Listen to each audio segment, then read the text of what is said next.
नमस्कार दोस्तों, खाटू श्याम परिवार में आप सभी का एक बार फिर से स्वागत है। आज के इस वीडियो में हम जानेंगे परमा एकादशी व्रत कथा के बारे में। तो चलिए जानते हैं परमा एकादशी व्रत कथा और परमा एकादशी का महत्व। अर्जुन ने कहा, हे कमलनयन, आपने शुक्ल पक्ष की एकादशी का विस्तार पूर्वक वर्णन कर मुझे सुनाया। अथ अब आप कृपा करके मुझे अधिक मास के कृष्ण पक्ष की एकादशी का क्या नाम है, इसमें किस देवता का पूजन किया जाता है तथा इसके व्रत से किस फल की प्राप्ति होती है तथा उसकी विधि क्या है, इन सब के बारे में बताइए। वर्टिकल बार श्री भगवान बोले, हे अर्जुन, अधिक मास के कृष्ण पक्ष में जो एकादशी आती है वह परमा एकादशी कहलाती है। वैसे तो प्रत्येक वर्ष 24 एकादशियां होती हैं। अधिक मास या मलमास को जोड़कर वर्ष में 26 एकादशियां होती हैं।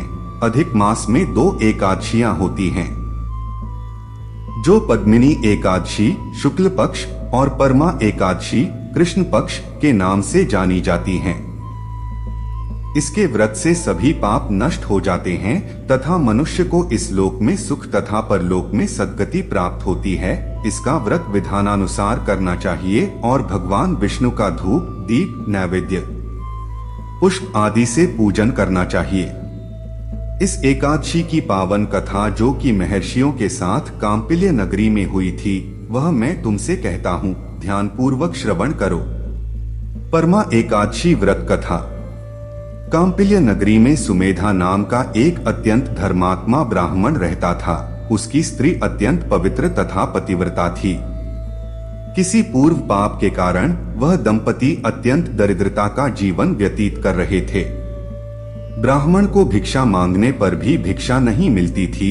उस ब्राह्मण की पत्नी वस्त्रों से रहित होते हुए भी अपने पति की सेवा करती थी तथा अतिथि को अन्न देकर स्वयं भूखी रह जाती थी और पति से कभी किसी वस्तु की मांग नहीं करती थी। दोनों पति पत्नी घोर निर्धनता का जीवन व्यतीत कर रहे थे। एक दिन ब्राह्मण अपनी स्त्री से बोला, हे प्रिय, जब मैं धनवानों से धन की याचना करता हूँ तो वह मुझे मना कर देते हैं। गृहस्थी धन के बिना नहीं चलती, इसलिए यदि तुम्हारी सहमति हो तो मैं परदेश जाकर कुछ काम करूं, क्योंकि विद्वानों ने कर्म की प्रशंसा की है। ब्राह्मण की पत्नी ने विनीत भाव से कहा, हे स्वामी, मैं आपकी दासी हूँ। पति अच्छा और बुरा जो कुछ भी कहे, पत्नी को वही करना चाहिए। मनुष्य को पूर्व जन्म में किए कर्मों का फल मिलता है। सुमेरु पर्वत पर रहते हुए भी मनुष्य को बिना भाग्य के स्वर्ण नहीं मिलता। पूर्व जन्म में जो मनुष्य विद्या और भूमि दान करते हैं, उन्हें अगले जन्म में विद्या और भूमि की प्राप्ति होती है। ईश्वर ने भाग्य में जो कुछ लिखा है उसे टाला नहीं जा सकता। यदि कोई मनुष्य दान नहीं करता तो प्रभु उसे केवल अन्न ही देते हैं। इसलिए आपको इसी स्थान पर रहना चाहिए, क्योंकि मैं आपका विछोह नहीं सह सकती।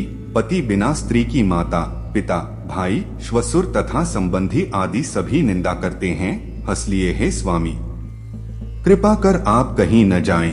जो भाग्य में होगा वह यहीं प्राप्त हो जाएगा। स्त्री की सलाह मानकर ब्राह्मण परदेश नहीं गया। इसी प्रकार समय बीतता रहा। एक बार कौंडिन्य ऋषि वहां आए।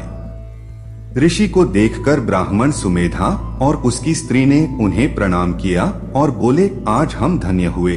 आपके दर्शन से आज हमारा जीवन सफल हुआ। ऋषि को उन्होंने आसन तथा भोजन दिया।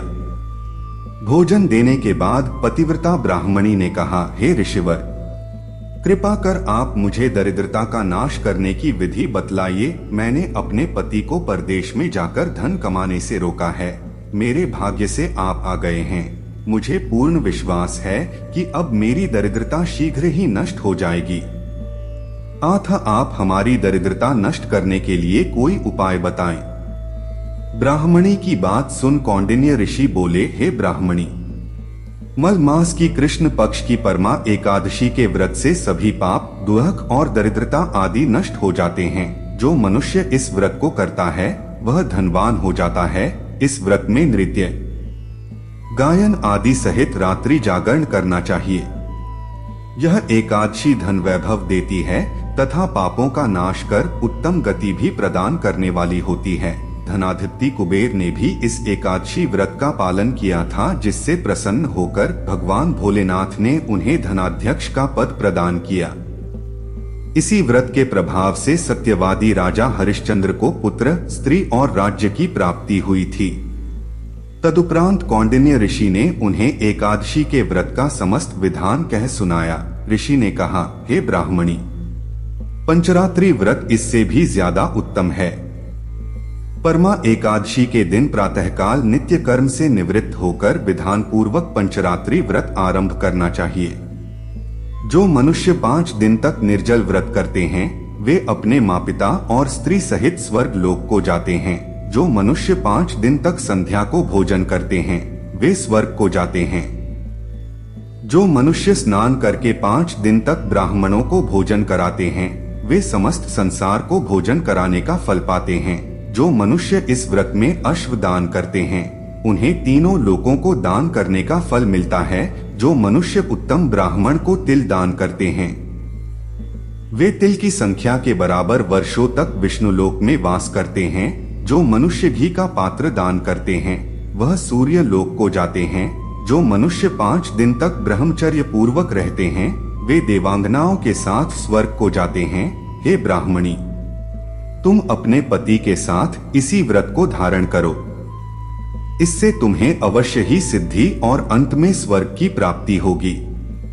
कौंडिन्य ऋषि के वचनानुसार ब्राह्मण और उसकी स्त्री ने परमा एकादशी का 5 दिन तक व्रत किया। व्रत पूर्ण होने पर ब्राह्मण की स्त्री ने एक राजकुमार को अपने यहाँ आते देखा। राजकुमार ने ब्रह्मा जी की प्रेरणा से एक उत्तम घर जो कि सब वस्तुओं से परिपूर्ण था उन्हें रहने के लिए दिया। तदुपरांत राजकुमार ने आजीविका के लिए एक गांव दिया। इस प्रकार ब्राह्मण और उसकी स्त्री की गरीबी दूर हो गई और पृथ्वी पर काफी वर्षों तक सुख भोगने के पश्चात वे पति पत्नी श्री विष्णु के उत्तम लोक को प्रस्थान कर गए।